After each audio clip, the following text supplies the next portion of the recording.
மக்கள் அனைவருக்கும் வணக்கம். மீண்டும் தமிழ் முந்தைய வினாத்தால் பார்த்து கொண்டிருக்கிறோம். முதல் கேள்வி, உனக்கு கதை எழுத தெரியுமா என்ற வினாவிற்கு கட்டுரை எழுத தெரியும் என விடையளிப்பது இன மொழி விடை. அப்படின்னா என்னன்னா, நம்ம கேட்ட கேள்விக்கு அதை சார்ந்த விடையளிப்பது இனமொழி விடை.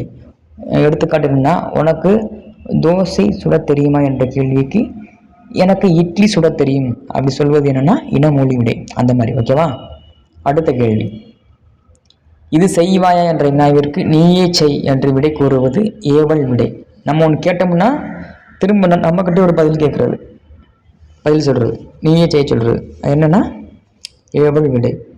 மீண்டும் ஒரு வினா, எவ்வகை வினா என்பதை எழுதுக. தான் அறியாத ஒன்றை அறிந்து கொள்வதற்காக வினவுவது அறியா வினா.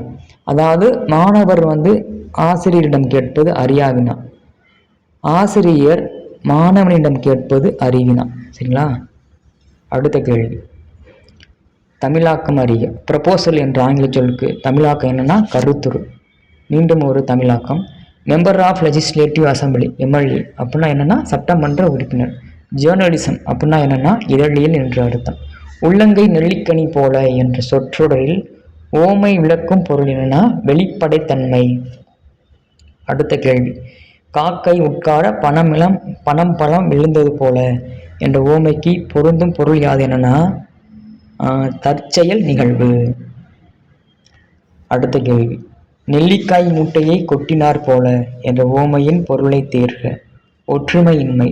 நெல்லிக்காய் மூட்டை கொட்டினா என்னங்க, ஒவ்வொன்றும் ஒவ்வொரு திசைக்கும் ஒன்றா பறக்கும்ல, அதுதான் ஒற்றுமையின்மை.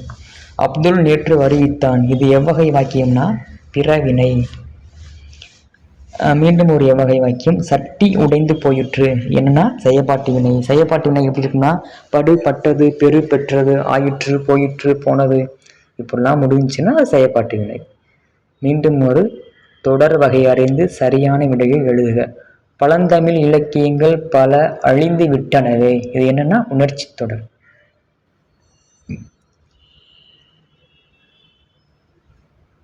அதாவது விடைக்கேற்ற வினாவை தேர்க. மனித நேயத்துடன் வாழ்பவர்களால் தான் இவ்வுலகம் இயங்கி கொண்டிருக்கிறது. சரிங்களா? இந்த விடைக்கேற்ற வினா என்னன்னா யாரால் இவ்வுலகம் இயங்கி கொண்டிருக்கிறது. அடுத்த கேள்வி, மீண்டும் ஒரு விடைக்கேற்ற வினா, ஒரு தாற்றில் பல சீப்பு வாழைப்பழங்கள் உள்ளன. இந்த விடைக்கு என்ன வினான்னா ஒரு தாற்றில் எத்தனை சீப்பு வாழைப்பழங்கள் உள்ளன. தார்னா என்னன்னா வாழைக்குள்ளே இருக்குல்ல, அதே தாருங்க வாங்கி அந்த ஒரு தாரில் பல சீப்புகள்லாம் இருக்கு. இரு வினைகளின் பொருள் வேறுபாடு. தொடுத்தல், தொடுதல். தொடுத்தல்னா என்னன்னா சேர்த்தல் அர்த்தம், அதாவது அணிதல் என்ற அர்த்தம். தொடுதல் என்ன தீண்டுதல், அதாவது டச் பண்றதுன்னு அர்த்தம். சரியான தொடர்களை தேர்ந்தெடு. மறைந்து, மறைத்து, இந்த ரெண்டு சொல்லுக்கும் சரியான ஒரு சொற்றொடர் எதுனா ஃபஸ்ட்டு பாருங்களேன், பசி கண்ணை மறைத்தது. செகண்ட் வந்துருச்சா? ரெண்டாவது பாருங்க, உணவு உண்டதால் பசி மறைந்தது.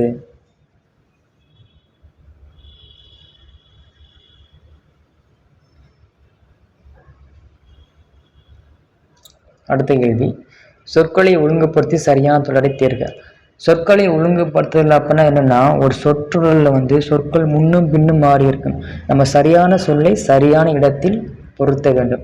இயற்கையின் அசைவுகள் அனைத்தும் அழகிய நாட்டியங்கள், இதே சரி. மீண்டும் சொற்களை ஒழுங்குபடுத்துக.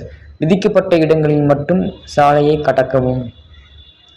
மீண்டும் ஒரு சொற்களை ஒழுங்குபடுத்துக. ஏறு தழுவுதல் 2000 ஆண்டுகளாக தொன்மையுடையது. மற்றதெல்லாம் பாருங்களேன், இந்த ஆப்ஷன் டியே பாருங்க, 2000 தொன்மையுடையது, ஏறுதழுவுதல் ஆண்டுகாலம், இது என்னது? எதுவுமே இல்லையா? அதே சொற்களை கரெக்டான இடத்துல நம்ம பொருத்தணும். அகரவரிசைப்படுத்துக. அகரவரிசை அப்படின்னா என்னன்னா உயிரெழுத்தில் ஆரம்பிக்கக்கூடிய சொற்களான அந்த ஆனா ஆவனா இருக்குல்ல, அந்த எழுத்தில் ஆரம்பிக்கக்கூடிய சொற்களை முதலிலும், உயிர்மை எழுத்துக்களான அந்த கானா, காஷா, காக்கி அப்படிலாம் இருக்குல்ல, அந்த சொற்களை பிறகு நம்ம எழுத வேண்டும். கொடுத்துருக்குள்ள உடுக்கை, உரிமை இதெல்லாம் உயிரெழுத்தில் ஆரம்பிக்கக்கூடிய சொற்கள். கணப்பறை, தவண்டை, தவிர என்ன உயிர்மை எழுத்தா, அந்த மாதிரி வரிசைப்படி எழுத வேண்டும். மீண்டும் அகர வரிசைப்படி. கொடுத்துருக்குள்ள என்ன அழகு. அழகு என்பது உயிரெழுத்தில் ஆரம்பிக்கக்கூடிய சொற்கள். அதனால் அழகு, பூரிப்பு, மகிழ்ச்சி, வனப்பு. படி என்ற வேர்ச்சொல்லின் வினைமுற்றை கண்டறிய. வினைமுற்று என்ன? படித்தான். படித்த என்பது பெயரச்சம், படித்து என்பது வினையச்சம். சரிங்களா? படித்தான் என்பது வினைமுற்று, அந்த செயல் முடிஞ்சிருச்சு. வினையால் அணையும் பெயரை கண்டறிய. கேள் என்பதின் வினையால் அணையும் பெயர் கேட்டவர். சுடு என்ற சொல்லின் தொழிற்பெயரை கண்டறிய. சுடுதல். மயங்கி என்ற சொல்லின் வேர்ச்சொல் என்னன்னா மயங்கு. சரியான வேர்ச்சொல். பொருந்தாத இணையை தேர்க.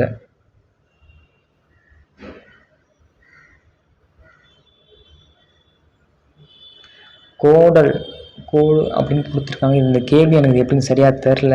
நீங்கள் கொடுத்துருக்கிற ஆன்சர் சரியாகும்னு இன்னும் சரியாக தெரில எனக்கு. அது எப்படின்னு பார்த்துக்கோங்க, டவுட்டில் இருக்குது. உன் ஹீரேன் இதன் வேர்ச்சொல்லை கண்டறிய. உன் வேர்ச்சொல் எப்பயுமே ஒரு கட்டளை சொல் மாதிரி தான் இருக்குது. சரிங்களா?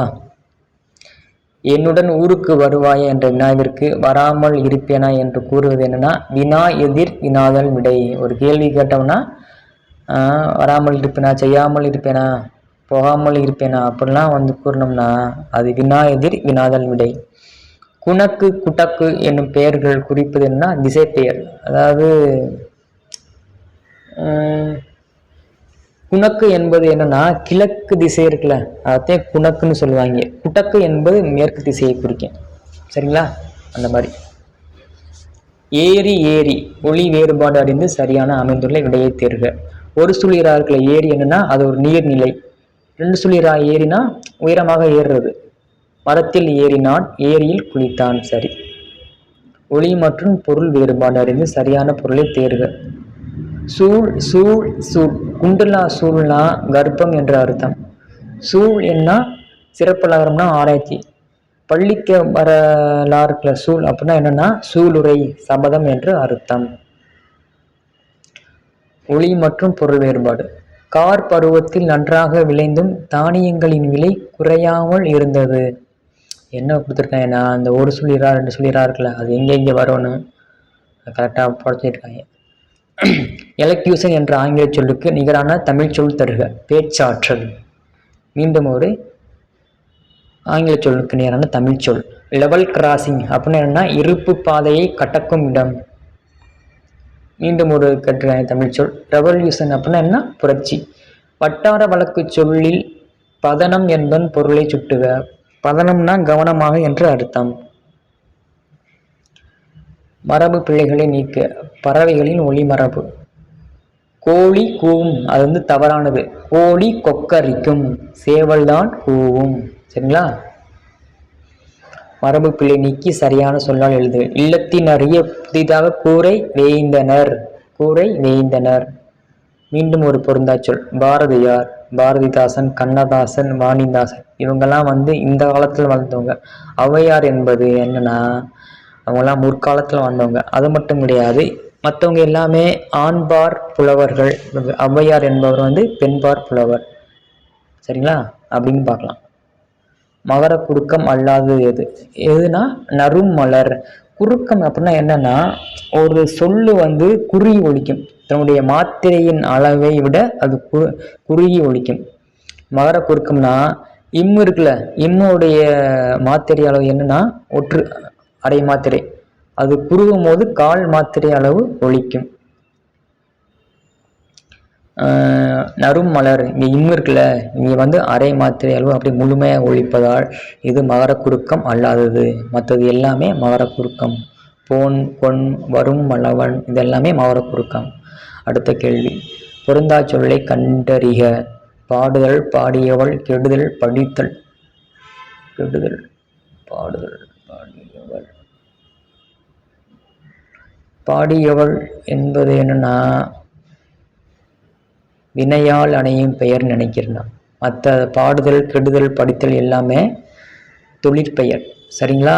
பாடியவள் என்பது என்ன? வினையால் அணையும் பெயர் நினைக்கிறி. எப்படின்னு புக்கை பார்த்துக்குங்க. எளிது என்னும் சொல்லின் எதிர்ச்சொல் தருங்க. எளிது ஆப்போசிட் என்னது? அரிது. ஐம்பெருங்காப்பியம் எதிர்ச்சொல் என்ன? ஐஞ்செருங்காப்பியம்.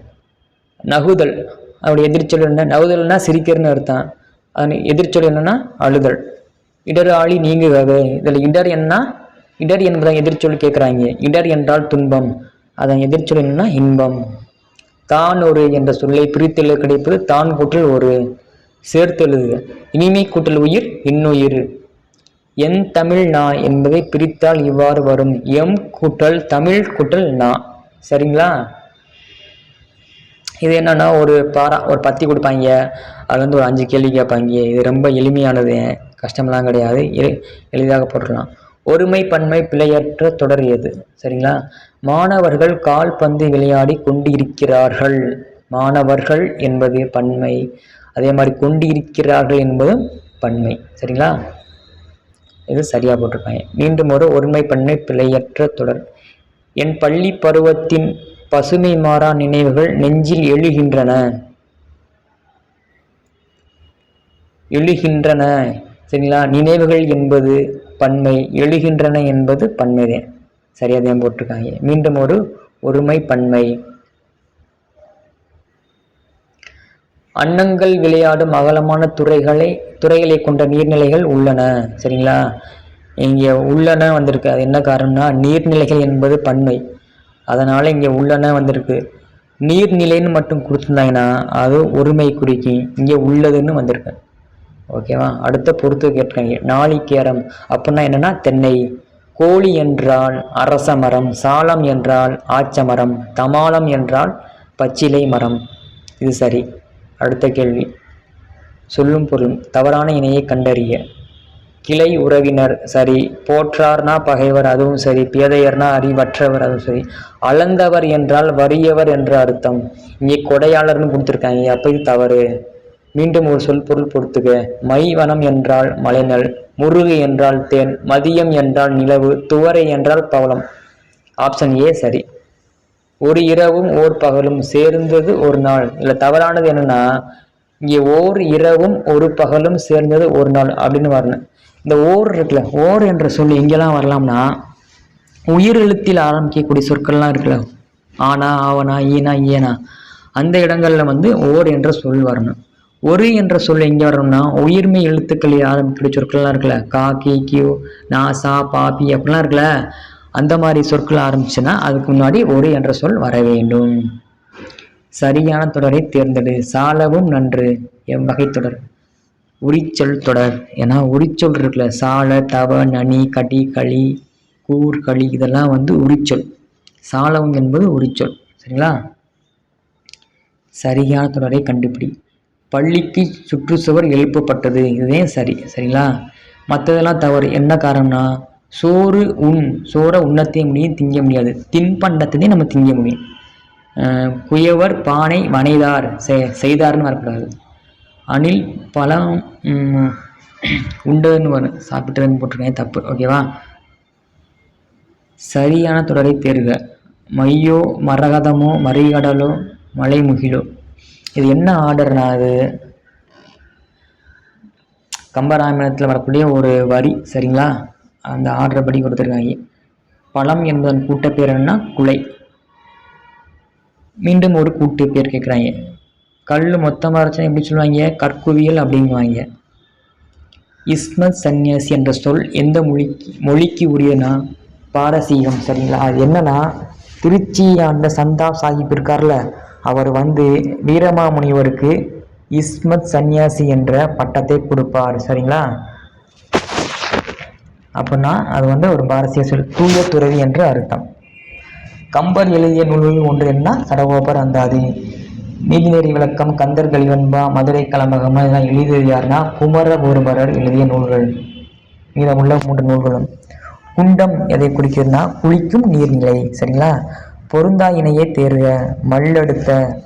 மல்லெடுத்தன என்னன்னா வலிமை உற்றதுன்னு வரும், வலிமை பெற்றதுன்னு வரும். இது வலிமை அற்றன்னு ஆப்போசிட்டில் கொடுத்துருக்காங்க, அப்போ இது தவறு. மற்றதெல்லாம் சரியா. சமர்னா போர், எக்களிப்புனா பெருமகிழ்ச்சி, நல்கும்னா தரும், அதுவும் சரிதான். கலைச்சொல் அறிதல். ரெசிப்ரோசிட்டி ஒப்புரவு நெறி. எக்கஸ்ட்ரியன் குதிரை ஏற்றம் சரி. கூற்று காரணம் கேட்டிருக்காங்க. ஒரே நேரத்தில் நிகழ்த்தப்படும் 100 செயல்களை நினைவில் கொண்டு விடையளித்தல் சதாவதனம் எனப்படும். சரிதான். சதம் என்றால் 100 என்று பொருள், அதுவும் சரிதான். கூற்றும் சரிதான், காரணமும் சரிதான். கட்டுரை படித்தான் வேற்றுமை தொடர். கரெக்டு. ஐ என்னும் வேற்றுமை உறுப்பு வெளிப்படையாக வந்து பொருளை உணர்த்துகிறது. கூற்றும் சரி, காரணமும் சரி. மீண்டும் ஒரு கூற்று காரணம். இப்புவியின் படைப்பில் கடவுள் போன்ற ஒருவர் பின்னணியில் இருந்தார் என்பதை ஸ்டீபன் ஹாக்கிங் மறுத்தாரு. ஸ்டீபன் ஹாக்கிங் இப்பேரண்டம் பெருவெடிப்பினால் உருவானதே என்பதை கணிதவியல் அடிப்படையில் விளக்கினார். சரிதான். கூற்று சரி, காரணம் சரி. கடவுள் இல்லை என்பது ஸ்டீபன் ஹாக்கிங்குடைய கருத்து. சரிங்களா? அது மற்றவர்களின் கருத்து இல்லை, அவருடைய தனிப்பட்ட கருத்து. அவருடைய கருத்துப்படி பார்க்கும்போது இது கூற்றும் சரி, காரணமும் சரி. இருபொருள் தருக. ஓடு. ஓடுனா என்னது? ஓடுறது, ரன்னிங், ஓடுதல். இன்னொரு ஓடுனா என்னது? மேற்கூரை. வீடு போடுறதுக்கு மேலே போடுவாங்களே, ஓடு போடுவாங்களே, அது. இருபொருள் தருக. நகை. நகைனா என்ன? சிரிக்கிறது. இன்னொரு அர்த்தம் என்னன்னா ஆபரணம், அணிகலன். மீண்டும் ஒரு இருபொருள் தருக. வன்மை. வன்மைனா என்னது? ஈகை, வலிமை, வளமை. அதுவும் கூட உண்டு. ஆப்ஷன் ஏ பாருங்க, ஈகை, வலிமை. அதே சரி. அடைப்புக்குள் உள்ள சொல்லை தகுந்த இடத்தில் சேர்க்க. இந்த மழை இருக்குல்ல, எங்கே சேர்த்தா கரெக்டாக வரும் பாருங்க. உரம் வளர்ப்போம் மழை பெறுவோம். வருதா? வராது. மரம் வளர்ப்போம் மழை பெறுவோம். இங்கே சேர்த்தால் மட்டுமே கரெக்டாக வரும். அடுத்த கேள்வி. ஆசிய ஜோதி. சரி, இந்த சொல்ல வச்சு கீழே கொடுத்துருக்க ஆப்ஷன்ல இது சரியாக வரும் பாருங்க. புத்தரின் வரலாற்றை ஒரு நூல் எதுன்னா ஆசிய ஜோதி, லைட் ஆஃப் ஏசியா. சரிங்களா? எழுதியது யாருன்னா நம்ம கவிமணி தேசிய விநாயகன் பிள்ளை. ஆசிய ஜோதிங்கிறது ஒரு ஆங்கில நூல், லைட் ஆஃப் ஏசியா. அது எழுந்தது யாருன்னா எட்வின் அர்னால்டு. அந்த நூலத்தை ஐயா மொழிபெயர்ப்பு செஞ்சிருப்பாங்க. அடுத்த கேள்வி. கீழ்காணும் தொடர்களை இணைக்கும் சரியான இணைப்பு சொல்லை தேர்க. தினமும் உடற்பயிற்சி செய்ய வேண்டும், ஏனெனில் உடல் ஆரோக்கியத்திற்கு உடற்பயிற்சி அவசியமாகும். ஏனெனில் வர வேண்டும். அடுத்த ஒரு இணைப்பு சொல். நிலம், நீர், காற்று ஆகியவற்றை மாசுபடுத்தி வருகிறோம், அதனால் இயற்கை சமநிலை மாறி புதிய வெப்பமயமாகிறது. சரி. சரியான வினாச்சொல்லை தேர்ந்தெடு. திருவள்ளுவர் திருக்குறளை எவ்வாறு இயற்றினார்? மீண்டும் ஒரு சரியான வினாச்சொல் கேட்டிருக்காங்க. பழம், வேர் ஆகியவற்றின் இயல்புகள் யாவை? சரியான வினாச்சொல்லை தேர்ந்தெடு. நெல்லையப்பர் கோவில் எங்கு உள்ளது? பொருத்தமான காலத்தை இட்டு நிரப்புக. முதலமைச்சர் நேற்று கோவை வந்தார். நேற்று என்பது இறந்த காலம், அதனால வந்தார் என்பதும் இறந்த காலம். பொருத்தமான காலம் ஆனது. மொழிபெயர்த்தல் என்ற தொடரை தொல்காப்பியர் மரபியலில் குறிப்பிட்டுள்ளார். இது இறந்த காலம். சரிதான். தலைமை ஆசிரியர் தேசிய கொடியை ஏற்றினார் என்பது இறந்த காலம். பின்வரும் சொற்களை இணைத்து கொடுக்கப்பட்டுள்ள சரியான விடையை தேர்வு செய்க. என்னன்னா ஒரு பல சொற்கள் கொடுப்பாங்க, அந்த சொற்களை ஒருங்கிணைச்சா ஒரு புதிய சொல் உருவாகும். நீதி நூல், விண்மீன், எழுதுகோள் இதெல்லாம் புதியது. சொற்களை இணைத்து புதிய சொல். குருவி, கூடு. கீழ்கண்டவற்றில் எழுத்து வழக்கு சொல்லை தேர்ந்தெடு. எழுத்து வழக்கு அப்படின்னா என்னன்னா தூய தமிழ், இலக்கணம் உடையது. பேச்சு வழக்குனா என்னன்னா அது கொஞ்சம் கொச்சையா இருக்கும், இலக்கணம் இல்லாம இருக்கும். காகம், கரணி என்பது எழுத்து வழக்கு. சரி. பேச்சு வழக்கு எழுத்து சொற்களை பொறுத்துவ. போட்டாங்களா? விளைச்சல் அப்படின்னா என்னன்னா விளைச்சல் என்ற அர்த்தம். விளைச்சல்னா என்பது பேச்சு வழக்கு, அதன் எழுத்து வழக்கு என்னது? விளைச்சல். புடிவாதம் என்பது பேச்சு வழக்கு, பிடிவாதம் என்பது எழுத்து வழக்கு. வேலை அப்படின்னா பேச்சு வழக்கு, விலை என்றால் எழுத்து வழக்கு, அம்மாசி என்றால் பேச்சு வழக்கு, அமாவாசை என்றால் எழுத்து வழக்கு. பின் வருவனவற்றில் பேச்சு வழக்கு அல்லாத தொடரை கண்டறிய. அல்லாது அப்படின்னா என்ன கேட்டிருக்காங்க? எழுத்து வழக்கு கேட்டிருக்காங்க. அவன் இப்பொழுது உயரமாக வளர்ந்து விட்டான். ஆப்ஷன் பி தான் சரியானது. சொற்களின் கூட்டு பெயரை எழுதுக. சோழர் கொள்ளை, கம்பங்கொள்ளை. சரிங்களா? ஆப்ஷன் சி தான் சரி. தோப்புங்கிறது என்ன? தென்னந்தோப்பு, பனந்தோப்பு, தேயிலை தோட்டம், காப்பி தோட்டம், கரும்பு தோட்டம். தோட்டம், தோப்பு, அது என்ன டிஃப்ரென்ஸ்னா என்னன்னா நீண்ட கால பயன் தரக்கூடிய மரங்கள் அனைத்துமே தோப்பு. இப்போ தென்னந்தோப்பு, மரந்தோப்புலாம் இருக்கு, பனந்தோப்புலாம் இருக்கா, இதெல்லாம் என்ன 10, 15, 20 வருஷம் நமக்கு பயன் தரக்கூடியது, 30 வருஷம் கூட பயன் தரக்கூடியது. தோட்டம்னா அது ஓராண்டு பயிர் தான், குறுகிய காலத்து நமக்கு பயன் கொடுத்துச்சுன்னா அது தோட்டம் என்று சொல்லுவோம். தேயிலை தோட்டம், கரும்பு தோட்டம், காப்பி தோட்டம் இதெல்லாம் மேக்சிமம் 1 ஆண்டு 2 ஆண்டுக்குள்ள நம்ம வளர்த்து வெட்டி அதை நம்ம காசாக்கிடுவோம். ஓகே. அடுத்த கேள்வி. இருத்தற்குரிய அறிக. முத்தமிழ். முக்கார் புள்ளி வச்சு கொடுத்துருக்காங்க. இயல் இசை நாடகம். கீழ்கண்டவற்றில் எது மருவ பெயர்? கோவை. மருவ பெயர் என்ன? ஒரு சொல்லோட சுருங்கிய வடிவமே மருவ பெயர். அதாவது இலக்கணம் பிறந்து வரக்கூடியது. இப்போ கோவை இருக்குல்ல, உண்மையான பேர் என்னன்னா கோயம்புத்தூர். அது மருவி கோயம்புத்தூர்னு வந்துச்சு. அது மருவி கோவைன்னு வந்து நிற்குது. தஞ்சாவூருடைய மருவு என்ன? தஞ்சை. மயிலாப்பூருடைய மருவு என்ன? மயிலை. தான் கேட்டாங்களே ஊர் பேர் மருவு. திருச்சிராப்பள்ளி மருவு என்ன? திருச்சி. தமிழக முதல்வர் மயிலைக்கு சுற்றுப்பயணம் சென்றார். இத்தொடரில் மயிலை என்று குறிப்பிடப்படுவது என்னன்னா மயிலாப்பூர். மெய்நிகர் உதவியாளர் நாம் கேட்பதே புரோசரில் தேடும். புரோசர் என்ற சொல்லுக்கு இணையான தமிழ் சொல்லை கண்டறிய. அப்படின்னா என்ன? புரோசர்னா என்ன? உலாவி என்ற அர்த்தம். நாக்கிற்கு 4 ஆதார ருசிகள் தாம் தெரியும். ருசினா என்னது? அது ஒரு வடமொழி சொல். தமிழ் அர்த்தம் என்னன்னா சுவை என்று அர்த்தம். டெரகோட்டா என்ற இச்சொல்லுக்கு இணையான தமிழ் சொல்லை கண்டறிய. அப்படின்னா என்னன்னா சுடுமண் சிற்பக்கலை என்று அர்த்தம். நன்றி மகளே, நல்லா படிங்க.